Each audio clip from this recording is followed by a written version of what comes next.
Hem vingut a la Junta d'Accionistes de CaixaBank, dins de la campanya CaixaBank sense armes, per a denunciar les seves inversions, en aquest cas en armament. Tenim participacions accionarials de 14 empreses militars. Han donat crèdits a empreses que fabricaven armes que s'utilitzen en les guerres d'avui en dia. I, per una altra banda, també venim a denunciar que CaixaBank ofereix als seus clients fons d'inversió que tenen empreses d'armes dins de la seva llista d'empreses en les que inverteixen. Participo en aquesta assemblea en representació de la campanya CaixaBank sense armes, que és promoguda pel Centre d'Estudis per la Pau, Josep Manel de l'As, de Justícia i Pau, l'Observatori del Deute en la Globalització i CETEM. Senyor Fainé, sembla que la seva normativa o bé no és aplicada amb diligència o bé és totalment insuficient. Digue'ns, quants recursos destina CaixaBank a dia d'avui a finançar, sigui de la manera que sigui, a empreses d'armament? Té CaixaBank una doble moral en quant a l'aplicació dels seus principis? O és que l'ànima de la Caixa accepta fer negocis amb armes? Des de la campanya CaixaBank sense armes els demanem que cancel·lin totes les seves inversions en armes, perquè si no ho fan, vostès, CaixaBank, seran corresponsables d'una part de la violència armada que cada any mata, mutila i destrossa la vida de centenars de milers de persones. Gràcies per la seva atenció. No estic facultat per comentar relacions concretes, en aquest cas de crèdit o d'emissions de bons d'aquestes empreses que en aquests moments no em costen i que no conec i que encara que fos així doncs no ho sabria. Per explicar davant de la Junta d'Accionistes les inversions que fa la Caixa en empreses transnacionals que vulneren sistemàticament els drets humans a països empobrits i també ara a l'estat espanyol i a la resta del món. La Caixa té una ànima amb la seva obra social que s'hi veu tacada contínuament per la forma de fer negocis que té CaixaBank, al participar com a accionista de referència en diverses companyies catalanes, espanyoles i estrangeres que vulneren els drets humans de forma sistemàtica, tal com diferents relators de Nacions Unides han informat. Perquè mentre vostès estaven negociant la fusió amb Unió Fenosa, al departament de San Marcos a Guatemala van ser assassinades 8 persones que lluitaven per defensar els drets de la seva població.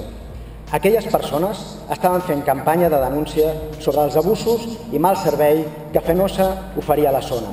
Però també parlarem de Telefònica i les seves vulneracions dels drets laborals, parlarem de Repsol i la contaminació a diverses zones del planeta, o d'Agbar i els contractes que té de subministre d'aigua que podríem dir que no compleixen la legalitat.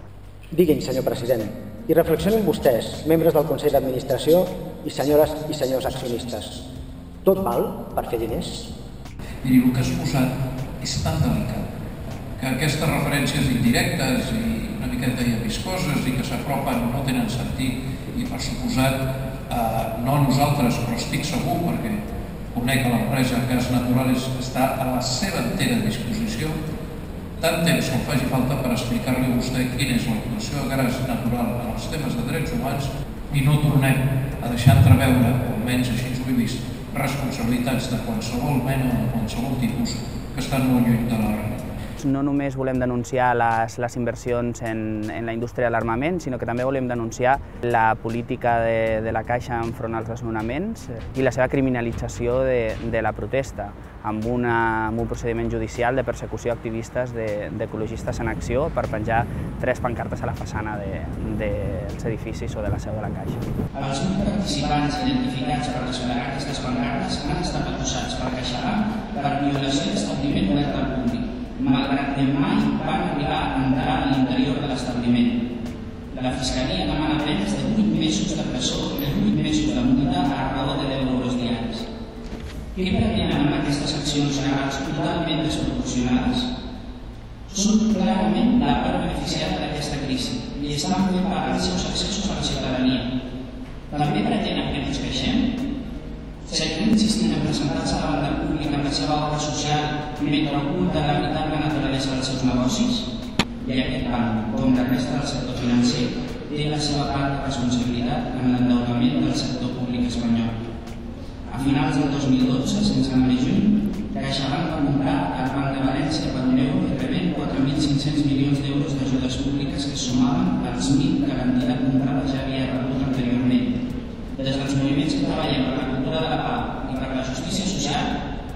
llancem el repte de que facin realitat tota la retòrica de la responsabilitat social perquè ja ens tenen mals acostumats. Evidentment que tots nosaltres tenim una part de responsabilitat en aquesta crisi, però ens equivocaríem si construïm la responsabilitat exclusivament sobre una part del sistema econòmic general, sobre una part de la ciutadania, sobre algun tipus d'empreses, perquè és amb aquestes simplificacions en les que mai arribarem a un anàlisi profund de les causes reals i, per tant, de la construcció de la solució.